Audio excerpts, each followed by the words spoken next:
할렐루야. 종교개혁자들은 성경을 해석하고 선포함에 있어서 신학적인 강조점이 각각 달랐습니다. 마틴 루터는 오직 은혜, 오직 믿음을 강조하였고, 칼빈은 예정에 집중한 반면에 청교도들은 예수 그리스도의 십자가 보혈을 주목했습니다. 성경에서 피는 약 1000번이 기록되어 있어요. 창세기 1장부터 계시록 22장까지 거의 매 장마다 그리스도의 피를 말씀하고 있습니다. 그러므로 성경의 주제는 예수 그리스도의 보혈이라 라고 표현해도 지나침이 없습니다. 오늘 본문도 그리스도의 피에 관한 말씀이죠. 자신이 죄인됨을 깨닫는 자에게는 그리스도 예수의 보혈은 언제나 기쁨과 소망입니다. 오늘도 기쁨 가운데 그리스도의 피의 공로를 누릴 수 있는 복된 예배가 되기를 주 예수의 이름으로 축복합니다. 베드로전서 1장 18절 19절을 다시 한 번 더 같이 읽습니다. 너희가 알거니와 너희 조상이 물려준 헛된 행실에서 대속함을 받은 것은 은이나 금같이 없어질 것으로 된 것이 아니요 오직 점없는 어린 양 같은 그리스도의 보배로운 피로 된 것이니라.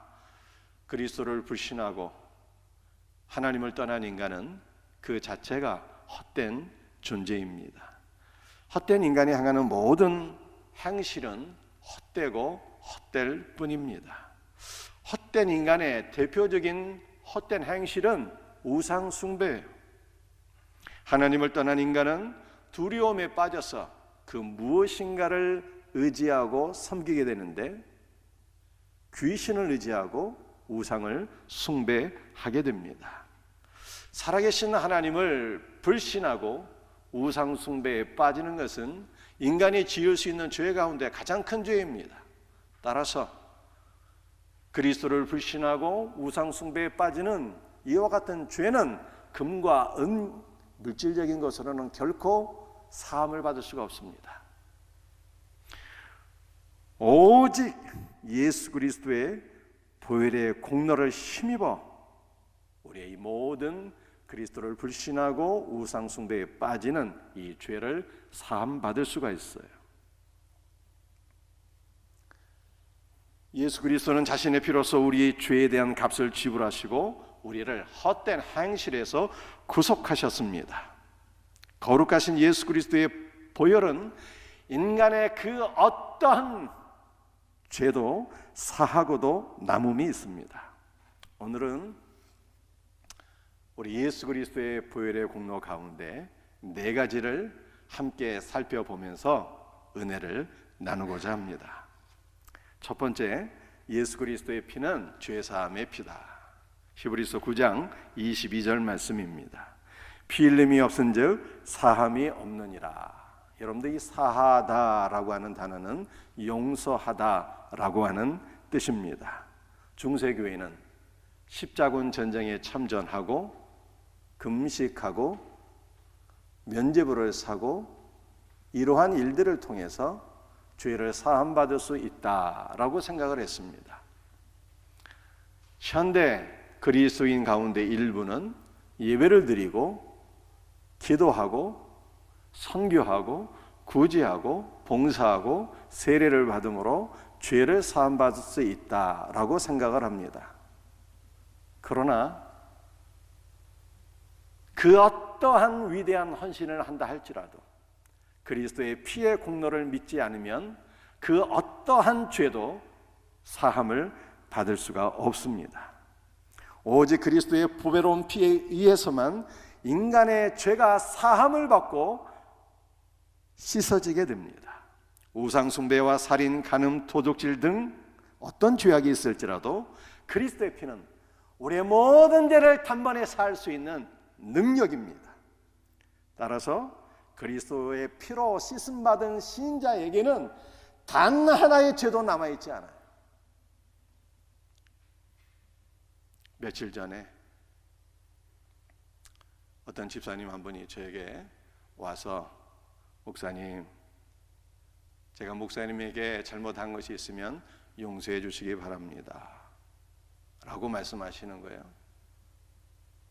그래서 제가 말씀하기를, 집사님은 잘못한 것이 하나도 없고 잘한 것만 있습니다 라고 답변했어요. 제가 그 말이 진심이었을까요? 아니면 가심이었을까요?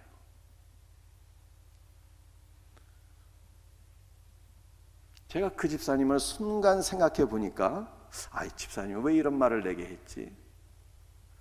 그런데 정말로 그 집사님이 잘못한 것은 단 하나도 생각이 안 나는 거예요. 오직 그리스도 안에서 충성하고 헌신하는 것만 생각이 나더라고. 그리고 나서 제가 하나님 아버지의 마음을 깨닫게 되었어요. 하나님 아버지께서 그리스도의 보혈로 우리를 덮어주셨고 우리의 죄를 다 씻어주셨기 때문에 우리의 죄는 단 한 가지도 기억하지 않으시는구나. 하나님은 우리에게서 그 어떠한 죄도 발견할 수가 없구나 라는 생각이 들더라고요. 오직 우리가 그리스도 안에서 주의 영광을 위해서 충성하고 헌신한 것만 기억하시고 참 잘했다 칭찬해 주시고 상급을 주시는 하나님이세요. 여러분들, 그러니 그리스도의 보혈이 얼마나 놀랍고 감사합니까? 우리는 죄 가운데 태어나서 날마다 밥 먹듯이 죄를 짓고 사는 존재들인데, 그리스도의 피가 우리의 죄를 단번에 사시고 하나님 아버지께서 우리에게서 그 어떠한 죄도 발견하지 않으시니 그리스도의 보혈의 능력은 이토록 대단한 거예요. 지금도 그리스도께서 흘리신 보혈로 날마다 우리를 씻고 계신 거예요. 예배를 드리는 순간에도 말씀을 통해서 성령 안에서 그리스도의 피로 우리를 다 정결하게 하세요. 정결케 하시는 은혜가 오늘 이 시간에도 임하기를 주 예수의 이름으로 축복합니다. 그리스도의 피는 죄의 권세를 끊으신 피다. 히브리서 9장 22절 말씀. 피 흘림이 없은즉 사함이 없느니라. 여러분들, 이 사하다라고 하는 단어는 용서하다라고 하는 뜻도 있지만 내보낸다라고 하는 뜻입니다. 무엇을 내보내는 것입니까? 그리스도의 피는 우리 영혼을 사로잡고 있는 죄의 권세를 끊어버리고 죄의 권세를 내쫓아버리는 하나님의 능력인 것입니다. 바늘 도둑이 소 도둑이 된다라고 하는 말이 있어요. 그러니까 사람이 한번 죄를 짓게 되면 그 죄가 우리의 영을 사로잡아서 계속해서 죄를 짓게 만들고 더 큰 죄를 짓게 만든다는 것입니다. 즉 죄인은 죄인의 영혼을 사로잡는 권세가 있습니다. 이 죄의 권세가 얼마나 강력한지 아무도 그 권세에서 벗어날 자가 없어요. 죄의 권세가 우리 영을 사로잡아서 지속적으로 죄를 짓게 하고 우리를 영원한 사망으로 인도하는 것입니다. 그 무엇도 죄의 권세로부터 우리를 벗어나게 할 것이 없는데 오직 그리스도의 보혈의 공로만이 죄의 권세를 끊어버리고 죄의 권세를 내몰아버리고 우리를 죄의 권세로부터 자유케 하신다라고 성경이 말씀하고 있는 거예요.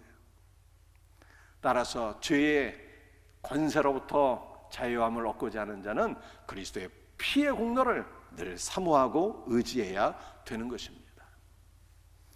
고린도후서 5장 21절 말씀이에요. 함께 같이 읽습니다. 하나님이 죄를 알지도 못하신 이를 우리를 대신하여 죄로 삼으신 것은 우리로 하여금 그 안에서 하나님의 의가 되게 하려 하심이라. 여러분들, 이 말씀을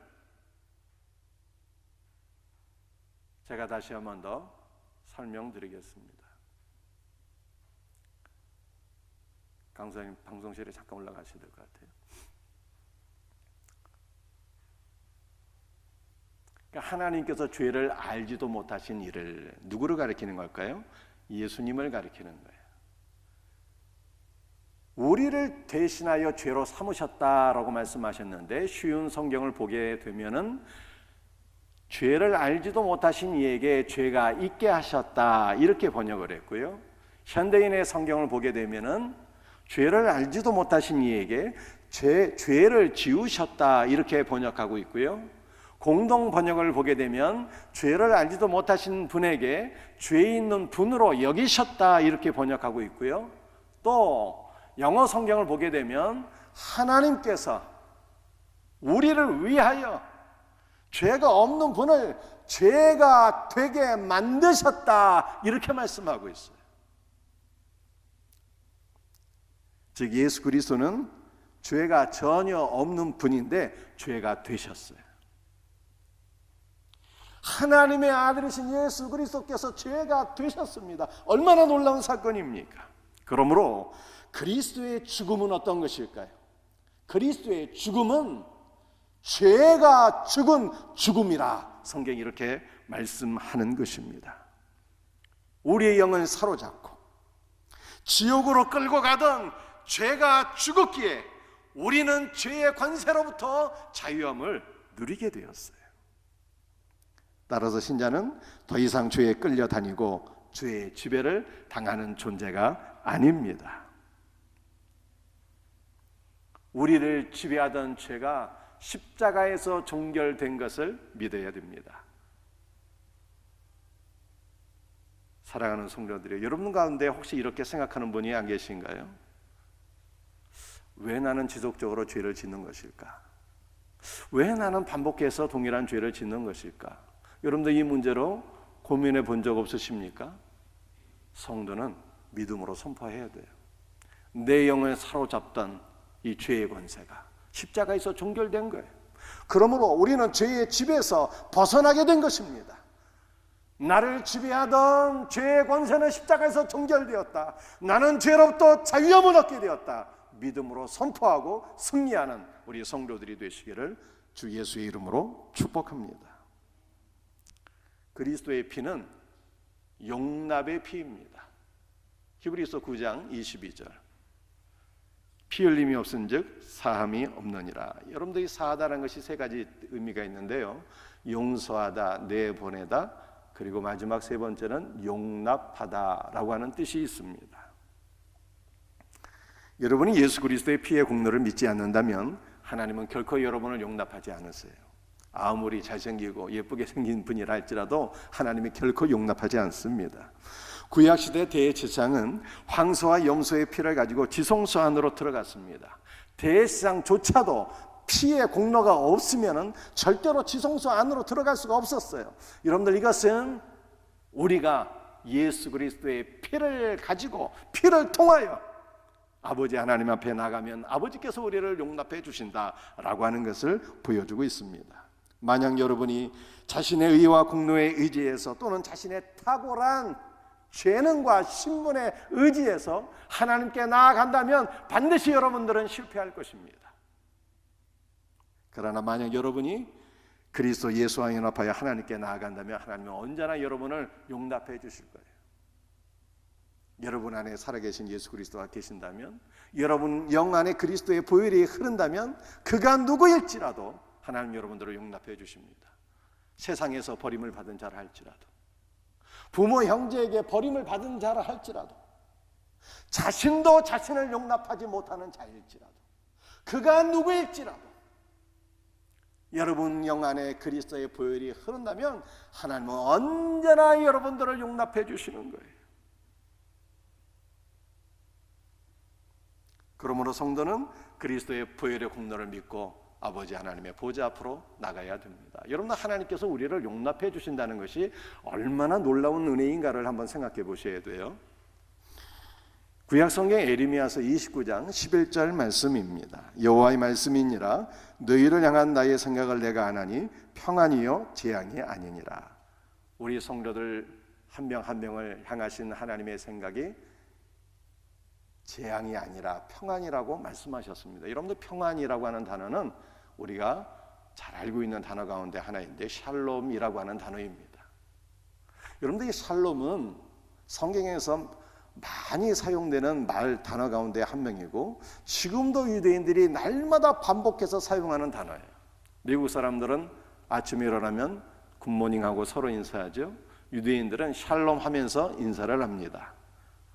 그런데 가장 많이 사용된 단어이고 매일 반복되는 단어이지만 이 샬롬의 은혜를, 샬롬의 의미를 정확하게 아시는 분이 많지 않아요. 여러분들 이 샬롬이 어떠한 것인가를 제가 설명해 드리겠습니다. 여러분들 잘 들어보세요.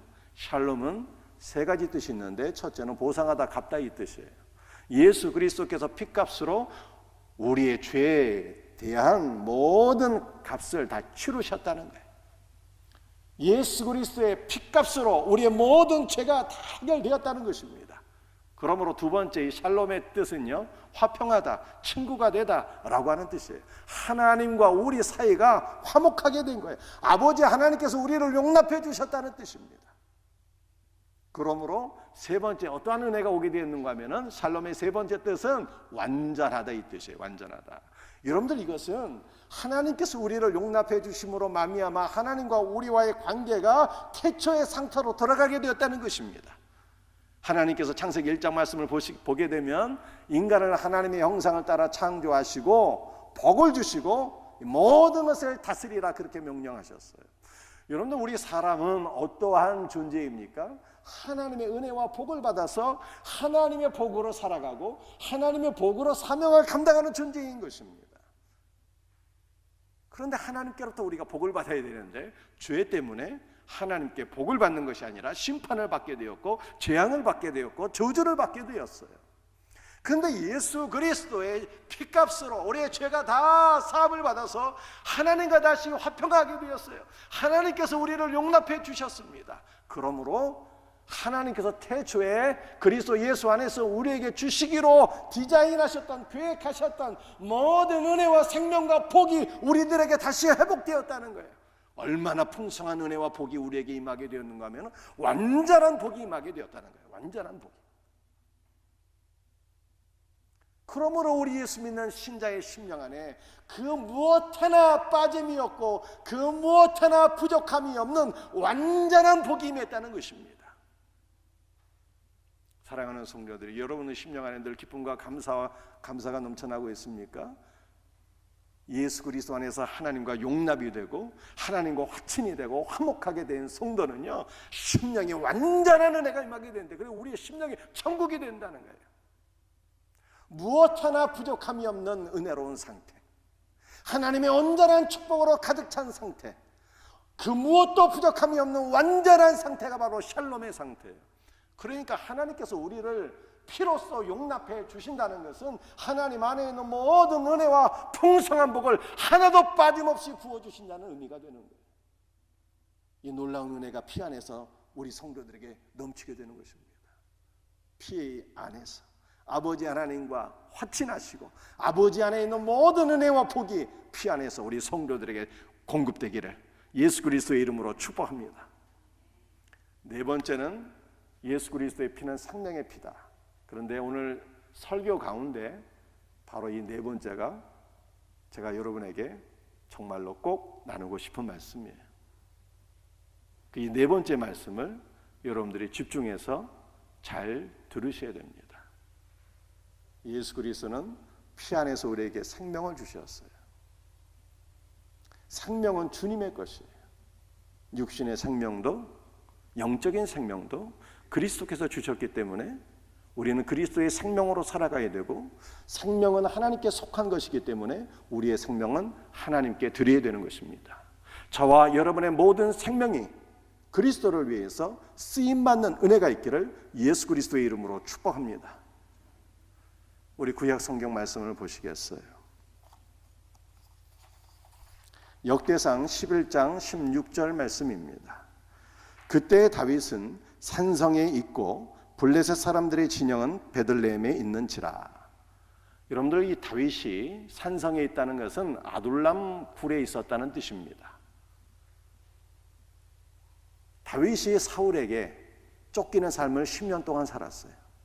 근데 이러한 다윗에게 가난하고 소외되고 비천한 자 600명이 몰려들게 되었습니다. 그래서 아둘람 공동체를 형성하게 되었어요. 이 아둘람 공동체를 통해서 하나님의 나라가 다윗을 통하여 이루어지게 된 것입니다. 다윗은 산성에 있었는데 블레셋 사람들은 지금 어디에 있었습니까? 베들레헴에 진을 치고 있었어요. 여러분들, 베들레헴은 다윗의 고향이고요. 그리고 장차 이 베들레헴에서 예수 그리스도께서 탄생하시게 됩니다. 원래 블레셋 사람들은 베들레헴하고는 상관없었습니다. 팔레스타인이 있게 되면은 지중해 해변에 이 블레셋 사람들이 그렇게 진을 치고 살고 있었어요. 바닷가에 살고 있었던 사람들이에요. 그런데 이 블레셋 민족이 내륙으로 진출한 거예요. 베들레헴은 예루살렘에서 약 30km 떨어진 지점에 위치해 있습니다. 가까워요.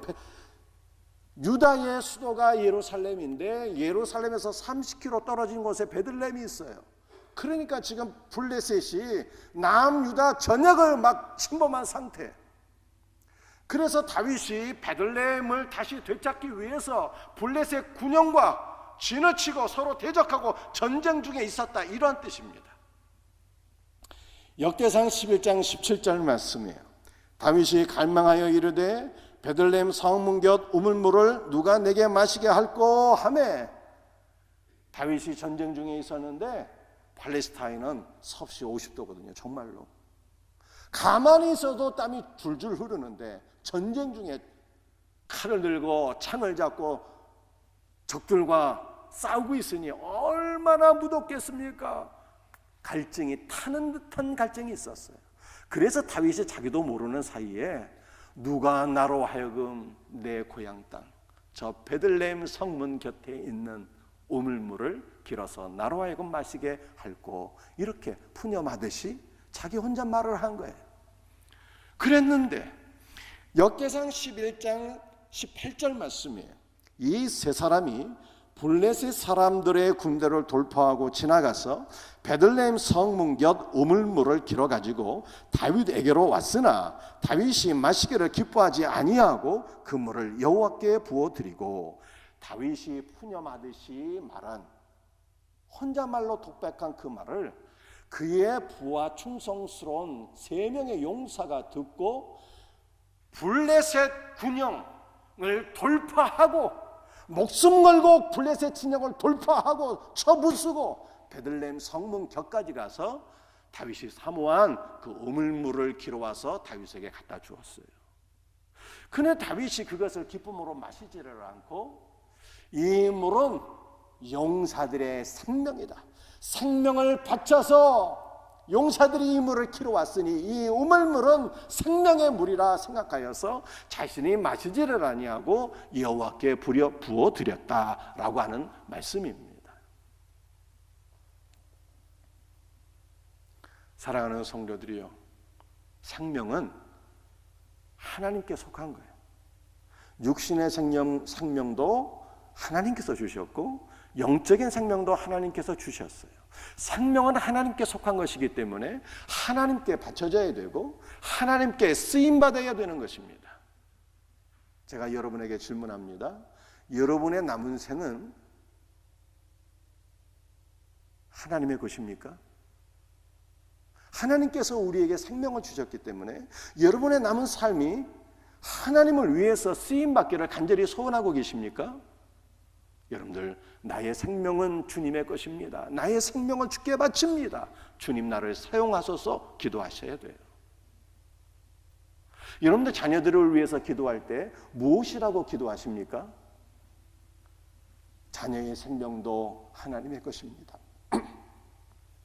나의 자녀들의 생명을 하나님께 바칩니다. 주여 우리 자녀들을 사용하여 주옵소서라고 기도하셔야 돼요. 여러분들, 우리가 우리의 자녀들을 하나님께 드리고 우리 자녀들의 생명을 하나님께 바친다면 잘못되겠습니까? 하나님께서 가장 영광스러운 생명이 되게 하시고 하나님의 영광을 위하여 가장 가치 있게 우리의 자녀들을 사용하실 것을 믿으시길 바랍니다. 하나님의 사랑을 신뢰하시고 여러분의 자녀들을 하나님께 바치세요. 우리의 자녀들이 하나님께 쓰임받기를 원합니다. 사용하여 주옵소서라고 기도하셔야 돼요. 우리 생명샘교회 우리 사랑하는 성도들 가운데 또 몸이 편찮으신 분들이 있습니다. 우리가 함께 기도하고 있잖아요. 그런데 왜 우리는 고침받아야 되는 것입니까? 여러분들은 고침받고 나서 어떠한 삶을 살기를 원하십니까? 주여 나를 치료하여 주옵소서. 왜 치료해야 되는데 하나님께서 물으신다면 뭐라고 답변하시겠어요? 나의 생명은 주님의 것입니다. 내 생명을 주님께 드립니다. 주여 나를 사용하여 주옵소서. 내가 주님께 쓰임받기를 원합니다 라고 기도할 수 있는 은혜가 있기를 주님의 이름으로 축복합니다. 구약성경 이사야서 9장 6절 말씀이에요. 이는 한 아기가 우리에게 낳고 한 아들을 우리에게 주신 바 되었는데 그의 어깨에는 정사를 메었고 그의 이름은 기묘자라 모사라 전능하신 하나님이라 영존하시는 아버지라 평강의 왕이라 할 것입니다. 여러분들 이사야서 9장 6절을 우리가 묵상하게 되면 정말 놀랍습니다. 예수 그리스도에 관한 말씀인데요, 전능하신 하나님이시래요. 평강의 왕이라고 말씀하고 있습니다. 그런데 정말 놀랍게도 영존하시는 아버지시래요. 아니, 성부 하나님께서 아버지라면 우리가 이해를 하겠는데 왜 이사야는 성자 예수 그리스도를 우리의 영존하시는 아버지라고 말씀하셨을까요? 그것은 예수 그리스도께서 우리에게 피를 주셨기 때문입니다. 여러분들, 예수님께서 우리에게 피를 주셨다는 것은 어떠한 의미가 있을까요? 구약성경 레위기서 19장 3절 말씀입니다. 우리 같이 한번 읽어보겠어요. 너희 각 사람은 부모를 경외하고 나의 안식일을 지키라. 나는 너희 하나님 여호와이니라. 오늘은 어버이 주일입니다. 알고 계시죠? 하나님께서는 레위기 말씀을 통해서 너희 각 사람은 부모를 경외하라 라고 말씀하셨어요. 경외한다는 것은 하나님께만 적용되는 단어예요. 그래서 우리가 하나님을 경외해야 되는 거예요. 경외는 두려워한다라는 뜻과 사랑한다는 뜻이 믹서된 개념입니다. 경외는 우리가 하나님께만 해당되는 이 단어예요. 그런데 예외적으로 딱 하나 사람에게 적용된 사례가 있는데 부모에게 적용되었어요. 너희 각 사람은 부모를 경외하라고 말씀하셨습니다. 이것은 하나님을 섬기는 마음으로 부모를 섬겨야 된다라고 하는 뜻이에요. 그리스도 안에서 부모님들을 잘 섬길 수 있는 우리 성도들이 되시기를 주의 이름으로 축복합니다. 제가 부모를 섬기고 효도하는 것을 제가 한번 생각을 해봤어요. 우리 자녀들도, 우리 자녀 세대도 부모를 공경해야 되는데, 잘 섬겨야 되는데 우리는 무엇을 가르쳐야 될 것인가 라고 하는 것을 생각해 보았어요.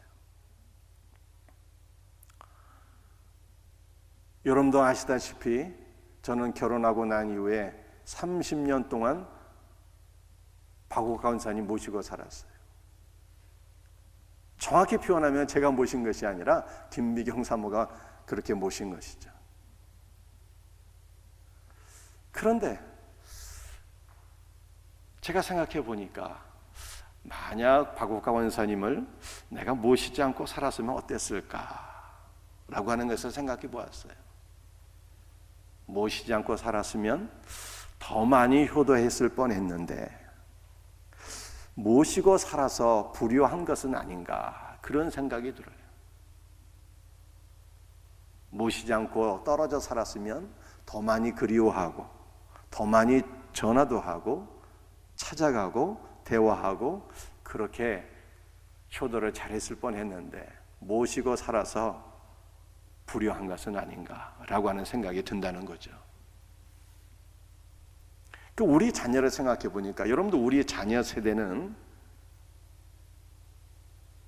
부모를 모실 수 있는 세대는 전혀 아니에요. 우리 세대가 부모를 모실 수 있는 마지막 세대라는 그런 생각이 드는 거예요. 그럴지라도 여러분들, 우리 자녀들도 너희 각 사람은 부모를 경외하라 이렇게 말씀했으니까 부모를 잘 섬기고 효도해야 될 것 아니겠습니까? 그래야 복을 받잖아요. 에베소 6장 말씀을 보면 이것은 약속이 있는 첫 계명이니 내가 땅에서 잘되고 장수하리라 말씀하셨어요. 부모 공경이 그렇다는 거예요. 그래서 저는 우리 자녀들에게 효도해야 된다라는 것을 종종 얘기해요. 근데 제가 자녀들에게 부모에게 효도할 것을 가르치면서 딱 3가지 얘기합니다. 뭘까요? 경제적으로 독립해라. 첫 번째. 두 번째, 11조 생활 잘해라. 세 번째, 신앙생활 잘해라. 신앙생활을 잘한다는 것은 어떠한 뜻입니까? 기본적으로 성경 읽고 기도하는 거예요. 그래서 우리 애들에게 늘 성경 읽으라고 얘기를 해요. 신앙생활을 잘하는 것은 예배를 잘 드리고 교회를 잘 섬기는 것을 의미하는 것입니다. 예배를 빼놓지 말고 주일 성수 잘해라. 교회를 잘 섬겨라. 교회를 섬기는 것이 그리스도를 섬기는 거예요. 교회는 그리스도의 몸이니까. 그냥 아빠는 너희들에게 더 이상 바라는 게 없어. 3가지 잘하면 돼. 너희들이 아빠처럼 부모를 모시고 살 것도 아니고 딱 3가지만 잘해라. 경제적으로 독립하고 11조 생활하고 신앙생활 잘하고. 아빠는 더 이상 욕심 없어. 사랑하는 성도들이, 여러분들도 자녀들에게 무엇을 가르치고 있습니까? 부모 공경을 가르칠 수 있는, 또 부모를 공경할 수 있는 우리 성도들이 되시기를 주의 이름으로 축복합니다. 그런데 왜 우리가 부모를 공경해야 되는 것입니까? 그 이유가 무엇일까요? 피를 주셨기 때문입니다. 부정모혈이라고 하는 단어가 있어요. 무슨 뜻입니까?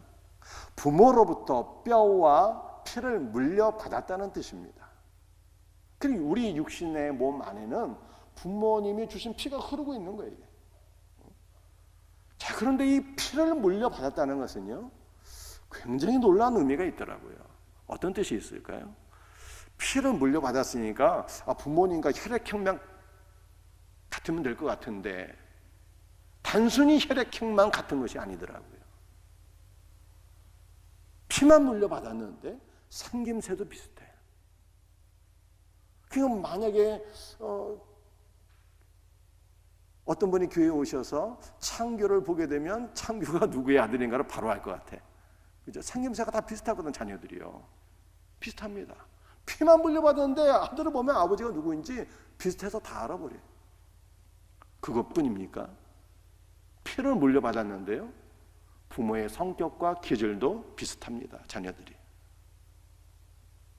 정말 놀라워요. 피를 물려받았다는 것은요, 부모에게서 모든 유전자를 물려받았기 때문에 부모의 모든 것을 받았다는 뜻입니다. 자, 그런데 우리의 몸 안에는 부모님이 주신 피가 흐르고 있지만 우리의 영 안에는 무엇이 흐르고 있습니까? 예수 그리스도의 피가 흐르고 있는 거예요. 예수 그리스도의 피가 흐른다는 것은 무슨 뜻입니까? 피에는 생명이 있다고 말씀하셨으니까 그리스도의 생명이 우리 영 안에 흐르고 있는 것이요, 그러므로 우리 영이 살아난 거예요. 우리의 영 안에 피가 흐르고 있다라고 하는 것은 그리스도의 모든 것, 그리스도의 인성도, 그리스도의 신성도, 그리스도 안에 있는 모든 능력과 그리스도의 모든 것이 피 안에 우리에게 부어졌다라고 하는 것을 의미하는 것입니다. 그리스도는 우리에게 피를 주신 분이기 때문에 이사야는 예수 그리스도를 가리켜서 그분은 우리의 영존하시는 우리의 영원한 아버지라고 말씀하신 거예요. 요한복음 6장 53절 말씀입니다. 인자의 살을 먹지 아니하고 인자의 피를 마시지 아니하면 너희 속에 생명이 없느니라. 성찬의 떡과 포도주는 그리스도의 살과 피를 상징합니다. 성도는 성찬을 통해서, 말씀을 통해서 그리스도의 살과 피를 계속 공급받아야 되는 거예요. 왜냐하면 그리스도의 살과 피에는 그리스도의 생명이 있기 때문입니다. 그리스도께서 피 안에서 자신의 생명과 능력과 인성과 신성과 자신의 모든 것을 우리에게 다 부어주셨어요. 성도는 날마다 피 안에서 그리스도의 영적인 생명을 공급받아야 되고 그 생명으로 살아가셔야 되는 거예요. 사랑하는 성도들이요, 여러분을 둘러싼 환경이 너무 두렵고 고통스럽습니까? 힘들고 어렵습니까? 그렇다면 우리는 어떻게 살아야 될까요? 그리스도의 피 안에서 위로와 소망과 기쁨을 누리셔야 되는 것입니다. 여러분이 아무리 힘들고 어려운 고난 속에 있을지라도 우리는 그리스도의 피 안에서 생명을 공급받으며 그 생명으로 모든 고난과 어려움을 꿰뚫고 나아갈 수 있는 능력을 공급받으셔야 되는 것입니다. 힘들면 힘들수록 오직 그리스도의 십자가 보혈을 주목하고 그 보혈의 공로를 의지하며 사모하며 기도할 때 우리는 그리스도의 피 안에서 승리하게 될 것을 믿으시기를 바랍니다. 그러므로 그리스도 예수의 피는 우리가 일평생 찬송하고 선포해야 될 우리의 삶의 가장 큰 주제인 거예요. 말씀을 마치도록 하겠습니다. 오늘 그리스도의 피에 대해서 4가지 말씀을 드렸어요. 그리스도의 피는 속죄의 피요, 그리스도의 피는 죄의 권세를 끊어버리는 피요, 그리스도의 피는 우리를 용납해 주시는 피요, 그리스도의 피는 생명의 피예요. 단순히 예수 믿고 죄사함 받는 것으로 끝나는 게 아닌 것입니다. 우리는 피 안에서 그리스도의 모든 것을 공급받는 거예요. 그리스도의 생명도 능력도 인성도 신성도. 그러므로 우리는 그리스도를 닮아가는 자가 된 것입니다. 이 믿음으로 살아가는 성도들이 되시기를 예수 그리스도의 이름으로 축복합니다. 기도하시겠어요? 아버지 하나님 감사합니다.